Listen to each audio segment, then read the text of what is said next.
Palavras diárias de Deus. Um estágio da obra das duas eras passadas aconteceu em Israel, outro na Judéia. De um modo geral, nenhum estágio dessa obra saiu de Israel, pois foram os estágios da obra realizados entre o povo escolhido inicial. Assim, à vista dos israelitas, Deus Jeová é Deus somente dos israelitas. Por causa da obra de Jesus na Judéia e porque ele consumou a obra da crucificação, da perspectiva dos judeus, Jesus é o Redentor do povo judeu. Ele é o Rei unicamente dos judeus e não de qualquer outro povo. Ele não é o Senhor que redime os ingleses, nem o Senhor que redime os americanos, mas é o Senhor que redime os israelitas, e, em Israel, é aos judeus que ele redime. Na verdade, Deus é o mestre de todas as coisas. Ele é o Deus de toda a criação. Ele não é o Deus somente dos israelitas e não é o Deus somente dos judeus. Ele é o Deus de toda a criação. Os dois estágios passados de sua obra aconteceram em Israel, e assim, algumas concepções tomaram forma entre as pessoas. As pessoas acham que Jeová estava operando em Israel e que o próprio Jesus realizou a sua obra na Judéia. Ademais, foi por meio da encarnação que ele realizou a obra na Judéia. E, seja como for, a obra não se estendeu para além de Israel. Sua obra não era entre os egípcios, tampouco entre os indianos. Sua obra era somente entre os israelitas. As pessoas formam, então, várias concepções. Além disso, elas planejam a obra de Deus dentro de um certo escopo. Elas dizem que quando Deus opera, a obra dele deve ser realizada entre o povo escolhido e em Israel.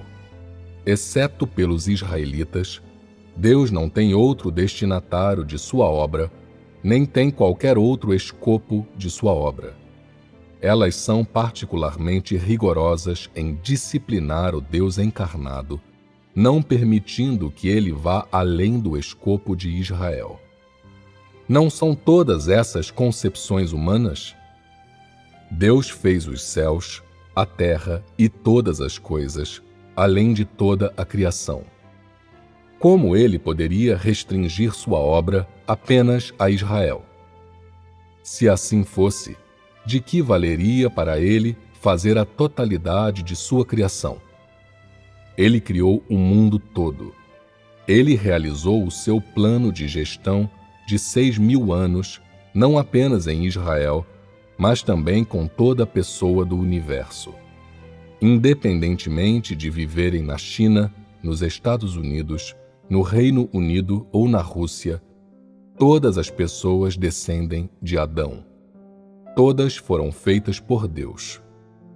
Nem uma única pessoa pode escapar do escopo da criação de Deus, e nem uma única pessoa pode deixar de ser chamada descendente de Adão. Todas elas são criação de Deus e todas são descendentes de Adão. Elas são também descendentes dos corrompidos Adão e Eva. Não são só os israelitas que são criação de Deus, mas todas as pessoas. No entanto, algumas dentre a criação foram amaldiçoadas enquanto outras foram abençoadas. Há muitas coisas desejáveis em relação aos israelitas. Deus operou inicialmente sobre eles por serem o povo menos corrompido.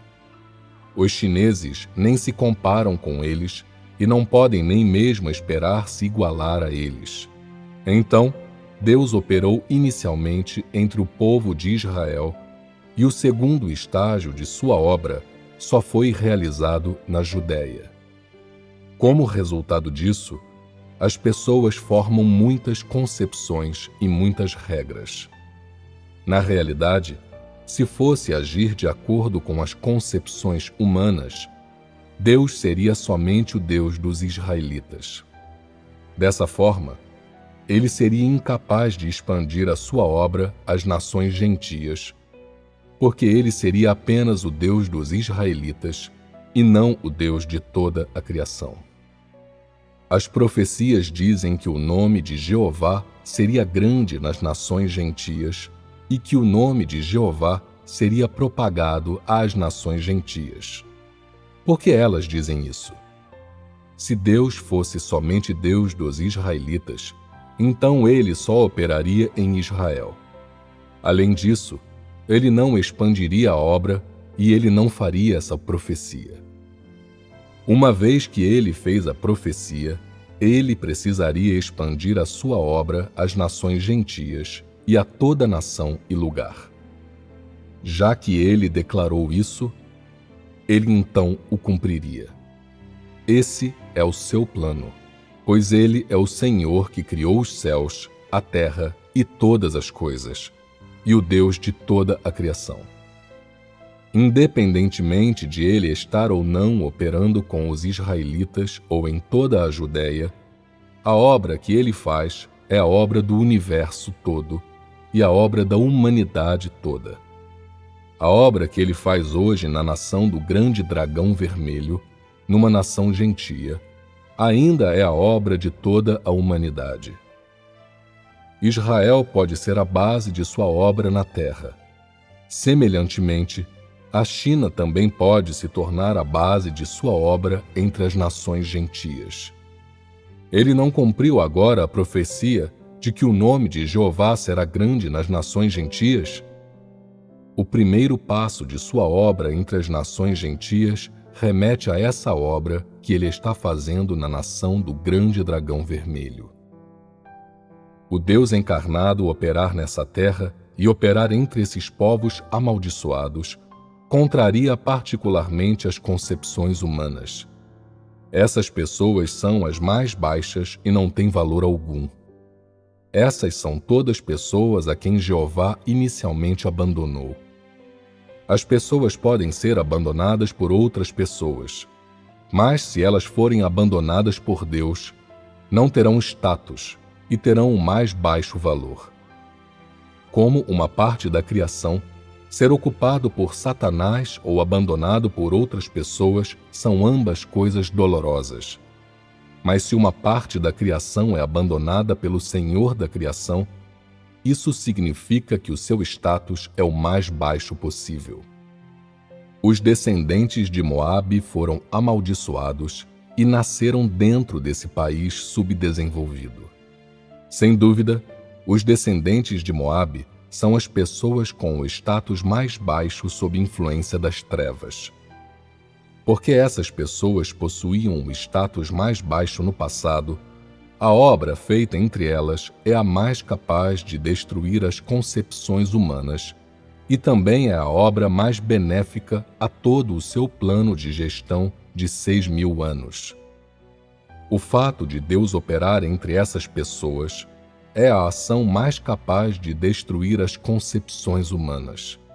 Com isso, ele lança uma era. Com isso, ele destrói todas as concepções humanas. Com isso, ele encerra a obra da Era da Graça inteira.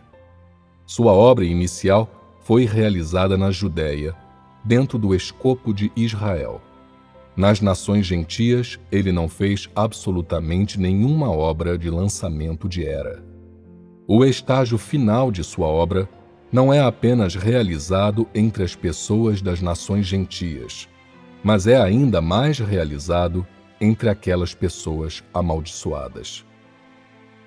Esse ponto em especial é a evidência mais capaz de humilhar Satanás.